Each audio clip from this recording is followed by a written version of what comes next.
Remembering.Live founder Dave Kerpen is here with us today, talking about creating meaningful virtual events and memorial websites. You're connected with the Heart of Hospice. I'm Helen Bauer, here with Jerry Finter.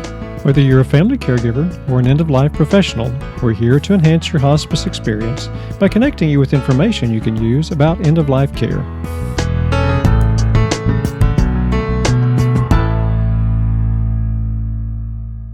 We'd like to thank today's sponsor, Funeralocity.com. It's hard to think about researching funeral homes when you're faced with the loss of a loved one. Funeralocity can help. At no cost to you, Funeralocity gives you the ability to compare the prices and services of every funeral home and cremation provider in your area and provides you with vast resources to assist in the funeral planning process. Find out more at Funeralocity.com. We have an awesome guest today.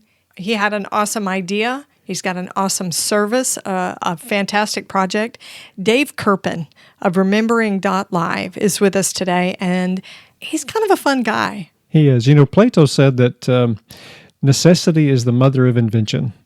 So Dave used a very difficult time to create an opportunity and to invent something that honestly the whole world needed. He did. And now it's live, and he is helping many, many people, because when the pandemic started, we were unable to have memorial services and funeral services in person.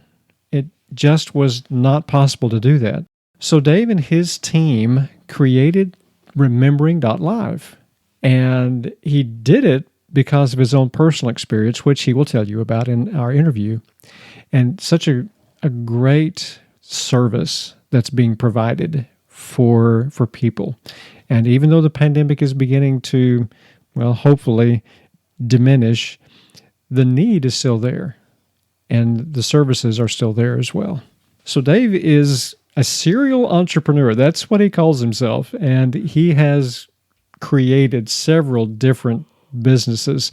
Look him up on LinkedIn. You'll find out all the different businesses that he has started, as well as some nonprofits. He's a New York Times best-selling author. He's a global keynote speaker, and he's also a writer for Inc.com. So here's our discussion with Dave Kerpen of Remembering.Live.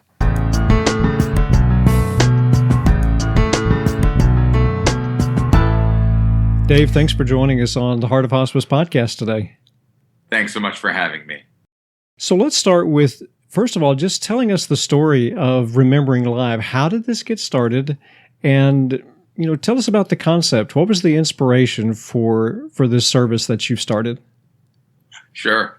So I'm an entrepreneur and a serial entrepreneur. And the way I think about what entrepreneurship is solving problems, my own and others. And so last March, right at the beginning of the pandemic, I lost my mom. And of course, losing your parent anytime is very difficult. But losing a parent in the beginning of a global pandemic, when there was lots of fear and uncertainty and lockdowns where we couldn't leave the house, and we certainly couldn't get together with family. I had family spread out all over the country. I'm in New York. I have a brother in Washington. My mom and her husband were in Los Angeles. I have family in Arizona. All over the country. And it was really, really difficult and scary. And with the help of one of my apprentices, we had an idea to create a memorial tribute website for my mom and to do a virtual service using this tool, which not a lot of people knew about then, called Zoom. But I had been using it already in some of my other businesses. And so we put together a Zoom service in a couple of days, and we put together a website, Remembering.Rainy.com, for my mom. And the service went wonderfully, honestly. I was able to talk about my mom, and so were my brothers, and we played some music. We had a wonderful service with about 400 people watching from all over, the country, the world even. And then we had a Shiva, albeit a virtual Shiva, but We spent several hours after the virtual service talking face to face on Zoom, reminiscing, sharing memories. It was wonderful, frankly. I mean, difficult, of course, because we were dealing with the very initial stages of grief, but it was really nice to connect to so many people and to feel so much love and support from so many people. And after the service, the next day, I said to Sam, my apprentice, I said, a lot of other people are probably going to be dealing with this same problem. And what can we do to help them? And the idea behind Remembering.Live was born. So we realized that, there were quite a few people that would be grieving and wouldn't have an easy way to connect online. And many, many people were unfamiliar with Zoom. And there's a lot of technical aspects of producing a service that meant that many people struggle with. And so the idea behind the company was to make things easy and smooth for grieving families that couldn't get together in person, or that could get together in person but wanted to be able to connect with family all over the country or all over the world that maybe some of whom couldn't get together in person. And it's been a wonderful journey since then. We've served over 600 families and had over 10,000 people on our services, and helped quite a few grieving folks. That's awesome. That something as hard, as difficult as the pandemic has actually created something that we've probably needed for a long time. Because even before the pandemic, there were family members who could not come to a physical funeral or physical service like that because they lived too far away, or maybe they were just unable to travel because of age limitations or things like that. And now with something like this, they're actually able to be a part of that. So one question that I have is, obviously it's something that's done live, thus the name Remembering.Live, but do you also record it, and is it something that people can go back to again and again and watch? Yeah. So that was a two-part question. I would say that on the recording side, we're seeing more and more folks that want to record the services, which is fine. So we do recordings ahead of time, and then most people choose to post the recording of their service on their website. It's typically a package deal, so you get both a virtual memorial service and a website. And then what folks do is post the service on their website. What's so interesting is that I have gotten, I told you there was several hundred people watching live. The video of my mom's service now has over 1,000 views, which means, of course, lots of people have watched it later on. And I've even gotten some notes from people, both people that knew her, friends of my mom's that didn't know and weren't able to watch the service live, as well as, believe it or not, which is a little creepy but also touching, some strangers. I've gotten notes from strangers that just happened upon the service, and for them, they were touched by it and moved by it. And so it's pretty cool. It's pretty amazing, actually, that my mom's life and a service remembering her life has been able to touch so many people, including people that she didn't even know. I think it's a way of, maybe by accident, Dave, that you created some meaning out of your mom's death. Obviously, it was to take care of you guys, your family members, and then your extended family. But then these strangers, these one-offs or outliers, I guess would be the right word, these people that inadvertently stumbled across it and then had some sort of connection with what you did and remembering your mom, that's really pretty cool. Yeah, no, it's been amazing. And I think getting back to something you said earlier, Jerry, the pandemic has been so hard on all of us. I think that there's a lot of things about remote conversations that people don't like, but there's a lot of really amazing things too. And I think as we evolve and emerge out of the pandemic, Remembering will continue to do services, but it will be more in addition to the in-person service and less instead of. And we'll be able to, families will certainly want to get together in person to grieve and say goodbye. But to your point earlier, Jerry, for those that have family members all over the world, we ended up working with a number of families who have relatives in Ghana. And so we've had so many people from Ghana in Africa, seemingly random, but, one of the 195 countries, attend our services and grieve. And so the reality is that traveling all over the world is not always feasible, even for the able-bodied younger people, but certainly for those with disabilities and those that are a little older. And so if we can help connect people face-to-face, even if it's face-to-face online, to help them grieve, then I know that we're continuing to do an important service. I had a bereavement coordinator tell me in the last few months that it seemed like bereavement interactions with family members was a little freer when they were doing it over the phone, that people felt a little more comfortable expressing and being emotive about their grief when it was via the telephone. And I wonder, Dave, if you think that if people have a chance to sit down and watch a service remotely by themselves, you're not in the presence of all these other people physically watching how you grieve, if there's a relief of some of that societal pressure on how we're supposed to act and grieve during a funeral.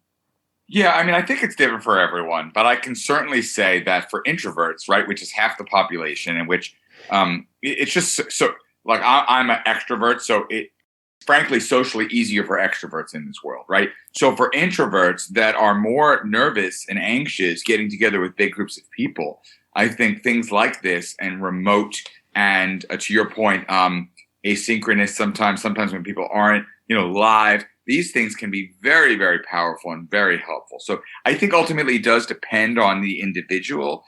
But yeah, we've been able to see lots of people connect both live online and afterwards that maybe wouldn't have been so comfortable otherwise. One really interesting thing that came out of our own service, just speaking from experience, I've hosted, unfortunately, probably 5 Shivas before my mom's. And what was unique about this Shiva was that I was able to spend several hours focusing only on connecting with my family members. In the past Shivas, I'm running around making sure there's enough food and drinks and cleaning the house and preparing. And it's actually very involved and very challenging to host an event like that. And when it's online, you don't have to worry about any of that. I wasn't feeding people. I was just literally connecting, and I had more FaceTime that day with my brothers than I've had maybe ever in a day with my. Really, it was like just an entire day of talking face to face with my little brothers. Yeah, it takes some of those distractions out. Yeah, that's true. I remember when my grandmother died, the funeral or the memorial service was huge, and 3-4 months later, when I'm sitting and talking with my mom or my siblings about the service, we were trying to recall certain things that were said about her or certain people that were there. And when you're sitting in that moment, it's so overwhelming to take in all of that and all those interactions. And maybe if people spoke to me, I didn't remember it. So to be able to go back and say, I would love to hear what Dave had to say about Mom when he shared a certain memory. I would like to go back and listen to that again. I think that would be a really unique aspect of a Remembering.Live service, to be able to go back and listen to it or watch it. Yeah. We played our music. My mom recorded some music that we were able to play at our service, which was really touching. And in other services now, we've done for families, slideshows and all kinds of interesting multimedia presentations that I do think serve as some great comfort for folks that are looking back afterwards.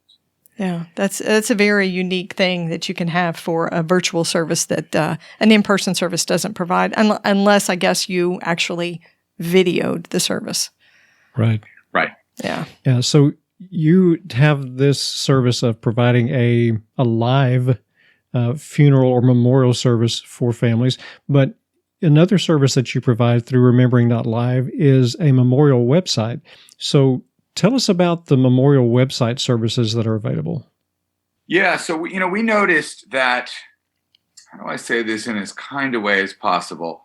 The typical websites that were available for those that were grieving prior to us, well, the technology and the design was lacking, and it was, again, just to be blunt, it kind of looked like websites from the 1990s that, right. It really didn't advance in the ways that the world and the internet kind of advanced. And so pretty early on, we saw a pretty obvious opportunity to make better websites for folks. And so that's one thing that I'm proud of. And again, even as people emerge from the pandemic and want to do in-person in-person memorial services, they may want a lasting memory. And it's kind of strange to me that people would pay $15,000 for a coffin, but they won't want to sort of memorialize their loved one via a website for everyone for a couple $100. And so we think there's just a great opportunity to serve people with websites and to create a lasting place that folks can go. I visited my mom's website probably 10 times in the last year and a half now while at grieving, just to feel like I can connect with her for a moment and maybe have a laugh or a cry, see what people have written. And we have an extensive guest book where folks have shared memories. And, there's the guest book, I guess, that people sign at a funeral home, but they're typically like signing in. They're not really sharing a memory. They're not uploading a picture, that's for certain. And so here, folks are uploading their pictures and their videos and really sharing their memories. And I think I know that's been really helpful for me grieving. So I'd like to think it's been helpful for our clients as well. I really like that idea because in the past, when people wanted to make that connection with the loved one who's died, just about the only thing they could do would be to go to the cemetery and visit the grave at the cemetery. Where with something like this, at any time, day or night, they can actually visit the website, go back and look at the service again if they wanted to, read those things that people have written. I just love that idea. I think that's awesome. What a great way to connect again with that loved one that's died. I like that idea. Yeah. Well, and what about somebody that's been cremated, and the family didn't receive the ashes for whatever reason, and there is not a physical place to go and visit. Or again, they live 1,000 miles away. Right. Yeah.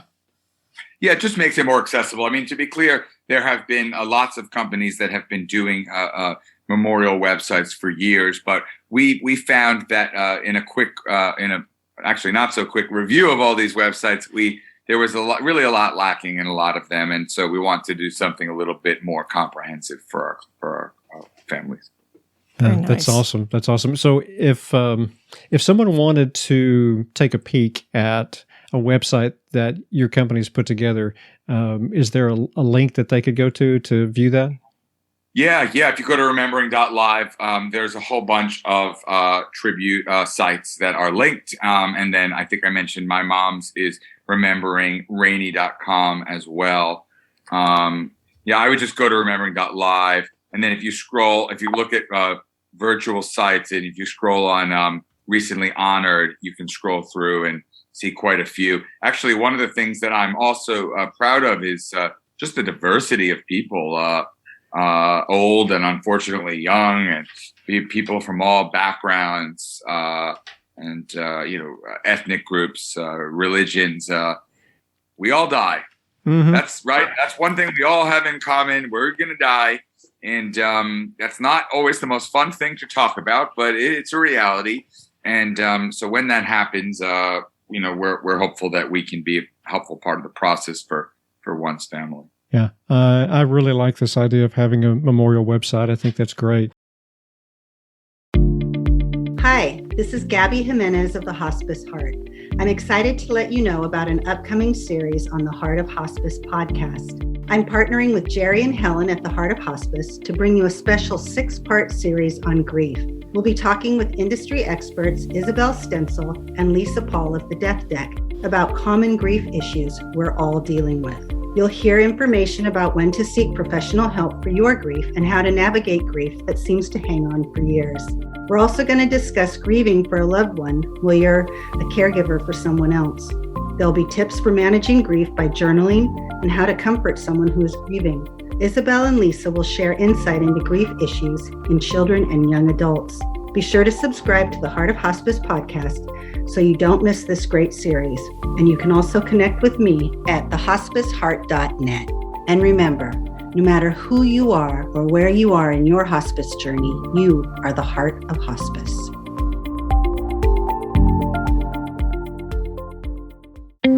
When you're dealing with the loss of a loved one, it can be challenging to find a funeral provider who will be a good fit for your needs. Funeralocity makes it easier. Through its Excellence Provider program, you can find funeral homes in your area, compare services and prices, and make the choice that works for you.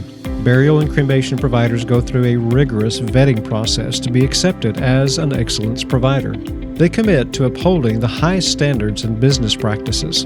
Funeralocity provides full price transparency so you can compare prices and services with confidence. Funeralocity.com is a great resource for hospice professionals too. Its hospice portal offers resources for funeral planning, grief, and bereavement care, all at no charge. All you have to do is register on the Funeralocity website. Whether you're looking for the right funeral provider or supporting your patients and families as a hospice professional, Funeralocity provides all the information you need.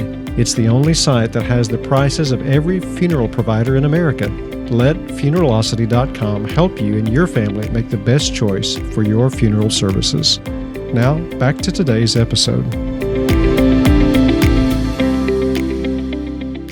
Can you share with us a moment when you were moved by a connection with a family who used Remembering.Live?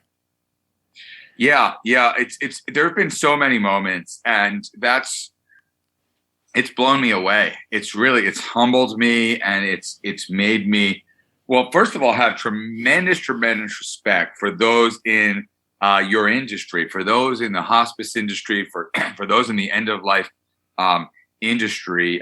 Just how, first of all, it's hard, right? It's very heavy stuff. It's very, very heavy stuff, but nonetheless, it's been very, very touching. One young lady named Desi wrote me a note, and she wrote, "I'm so grateful to have found Remembering.Live. When my mother passed away during the pandemic, I was completely lost. I have family all over the country, and I had no way to honor her in the way that we were all accustomed. During an internet search that I thought would be futile, I found Remembering. What a blessing and miracle it was to find you. They made the hardest thing that I've ever had to do and figure out easy and painless. I worked with Oliver. He was compassionate, understanding, patient, and even virtually taught me how to use Google Drive. I don't know what I would have done without this company and the fantastic people that work for them. The service they provide in this ever-changing world and surreal, unprecedented times is absolutely priceless. The peace of mind that they afforded me and the service they provided me with is outstanding and invaluable.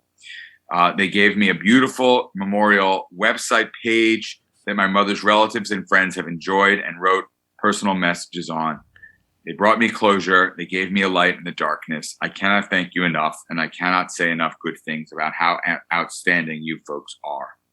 I mean, when I received that note, it was just like, it just blew my mind. This is somebody that I've never met, frankly, that I've never talked to, because at the entrepreneur level, I'm, building staff and teams that works with these folks. But to get that kind of a message and to know that we made that kind of an impact, it's mind blowing. It's really, really special. Yeah, that says something a lot about how important this service is. And I'd love to hear those kind of stories. So what have you learned about your own grief during the process of creating Remembering? Yeah. I think the biggest thing, this was we lost my wife's dad several years ago, and we've lost, of course, some other family members, including last year. But this was, the closest person that I ever lost was my mom. So I think this was the most hard. And I learned, or I was certainly reminded of how unpredictable grief is, how it comes up in the strangest of places. And sometimes where on my mom's birthday, I thought I would be a complete mess, and I wasn't. But then on my birthday, I was a complete mess because, my mom would call me all the time and tell me how, I'm the oldest son, and she used to tell me that I made her a mom, and it's the anniversary of me making her a mom, and how grateful she was. And I missed that, and I didn't realize that I would grieve on my own birthday, right? But I think grief is really unpredictable, and we for that reason we just have to be as compassionate as we can, not only for others but for ourselves during the grief process, and really just be compassionate and loving to ourselves and our loved ones.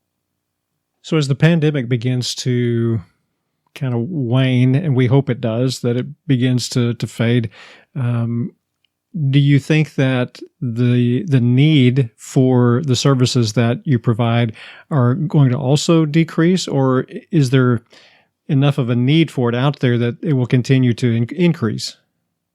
Yeah, it's a good question. I think it'll evolve. We have seen a decrease recently in services, and I think that's good. I have some young business partners, and at first they were pretty bummed out about, the business declining a bit. And I said, look, we've served 10,000 plus people. We've served hundreds and hundreds of families. Even if the business were to never do another piece of revenue for the rest of our lives, we've done amazing work. And that can be the narrative. And that's amazing. Now, to my point earlier, I think that even post-pandemic, there is a role for a virtual service that connects family members and friends that can't be present in person. And I really do. I think it's not instead of anymore, it's in addition to, and it's a bit of a luxury. So some folks might not want it or need it, but some folks really might. I mean, we continue to do services with families in Ghana that have people in the U.S. and they can't travel. So I do think that'll continue along with the websites, which we can do even when we're not doing a virtual memorial service. And so our website business has continued even as we hopefully emerge out of the pandemic. So we usually put our guests on the spot. And it's self-care has become a trite phrase, but really, truly never more needed than in the last year and a half. So we would ask you about your self-care and how's it changed in the last year during the public health emergency? Yeah, great question. Well, it goes in peaks and valleys. We relate to that. Yeah, it goes in peaks and valleys. And I would be lying if I didn't say that I had a rough patch there where I was eating too much and drinking too much and not focusing on self-care. I'm a very goal-oriented person, and so I set some goals a couple months ago, and one of those goals is to run the New York City Marathon. Nice. And I have some weight goals along those lines, and so now I have no choice but to take care of myself. So I'm running a couple times a week, and we're getting my endurance up, and eating better and drinking mostly less, and focusing on taking care of myself. And I do really, truly believe that in order to focus on others, especially with a business like Remembering.Live, in order to serve others and anyone that's listening that's in the space of serving others, we absolutely have to focus on self-care and on serving ourselves first in order to be healthy enough to take care of others. Absolutely. I love your goal. That's a pretty lofty goal, but it's a good one to shoot for. Well, if I didn't have the goal, I can promise you I would not be running twice a week. And so I've got the goal, and I've raised some money, and now I basically have no choice. So I will be running the marathon, and I will be finishing. Now, what time I finish with, I cannot promise you. I will not. You won't need to tune in to the very competitive. I don't think I'll be breaking any records, but I'll be finishing, and that will feel good. Yes, the goal is not to finish in a certain amount of time, but to finish. To finish, to stay breathing and upright and upright and finish. That's right. Have you run a marathon before, Dave? I have. I won marathon before. Several years ago, I decided again on making it a goal in order to get more healthy, and I trained for 9 months, and then this Hurricane Sandy struck, and they canceled the New York Marathon. And I had trained for 9 months, so I decided I can't not run a marathon. So I got together with my family, and we looked at the remaining marathons in the year. And my oldest daughter's named Charlotte. And so for that reason alone, we booked the marathon in Charlotte, North Carolina. And I booked the hotel and the airfare and, of course, registered. And only after all of that did I read the fine print that the Charlotte Marathon, it was the, quote, hilliest marathon in the country. Oh, no. So that made for a challenge, but I did finish that one as well. So we digress, but I do think that goals, for me, have been an important part of self-care. That's awesome. Yeah, definitely. I would agree with you. If you don't have a goal, then you don't necessarily have the motivation. And once you put it out there for everybody to hear, now it really is motivation for you. Yeah. And let's be clear, right. We're never going to run a marathon. You can commit to that all you want, Jerry, but I don't even like to run to the mailbox. I'm very sad and pitiful, but I admire anybody that has the wherewithal to do it. Yeah. So you're right. We have digressed a little bit, but we're so glad to hear more about Remembering. This is such a great service, and I am impressed with what you have been able to put together. Any last thoughts that you'd like to share with our listeners? Well, I think one other thing that I've learned about grief that I would just remind any listeners to, again, in the spirit of compassion for oneself, is there's no right or wrong. I think Remembering.Live is going to be perfect for some people, and it's going to be horrible for others, and that's okay. And so since there's really no right or wrong when it comes to grief, the less we judge each other and the more we show compassion and love for each other, the better, as far as I see it. So I am very grateful to you both for having me on. And if I can be helpful for you in any way, at any point, I hope you won't hesitate to ask. If your travels bring you out to New York, please do give me a shout. Wonderful. Thank you so much, Dave. We appreciate it. Thanks again for having me.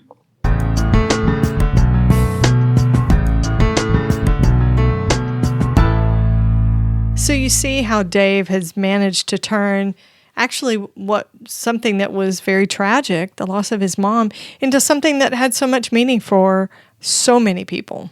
Right. And I can see so many ways for this to be used by families when you've got families scattered all across the country. And honestly, who doesn't anymore? Right. Then you're able to bring them all together using the technology that we have and really create something that's meaningful for everybody. Everybody can participate, even from a distance. They can be sitting in their own living room or dining room or wherever and participate in this memorial service, whether they're actually just listening or if they're actually participating by sharing a story or reading something. It's such a great way. And I'll be honest, because I've looked at this from the perspective of an older adult, not because I'm an older adult, but from the perspective of an older adult. Really? That's just too easy. I know. An older adult.